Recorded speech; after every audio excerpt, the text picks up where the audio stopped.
Hi friends, welcome to Rithanya cotton bags. இன்றைக்கி நம்ம கம்பெனியில் அன்றைக்கி பிரிண்டிங் போட்டிருந்தோம் இல்லையா, அந்த பீஸில் தான் தைக்கிறத பார்க்க போகிறோம். ரெண்டு சைடு அடிச்சுக்கணும். அதுக்கப்புறம் மவுத் வச்சு ஹேண்டில் வச்சு டாட் போட்டோம்னா இதோட வேலை முடிஞ்சிச்சு.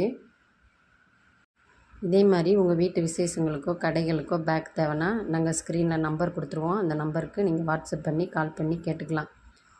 அதே மாதிரி உங்களுக்கு எந்த மாதிரி பிரிண்டிங் வேணுமோ அது மாதிரியே நாங்கள் ரெடி பண்ணி தருவோம். நம்ம வீடியோவை பார்க்குறவங்க சப்ஸ்கிரைப் பண்ணிக்கோங்க, பெல் பட்டனை கிளிக் பண்ணிக்கோங்க. எங்கள் மாடல்ஸ்லாம் எப்படி இருக்குதுன்னு கமெண்ட்டில் சொல்லுங்கள். இன்றைக்கி வேலையை பார்த்துட்டோம். இதே மாதிரி நாளைக்கு இன்னொரு பிரிண்டிங் போட்ட பீஸையும் பார்க்கலாம். எங்கள் வீடியோவை ஸ்கிப் பண்ணாமல் பாருங்கள். அப்போ தான் நாங்கள் என்ன சொல்ல வரோன்னு தெரியும். இதே மாதிரி இன்னொரு வீடியோவில் பார்க்கலாம். Bye friends.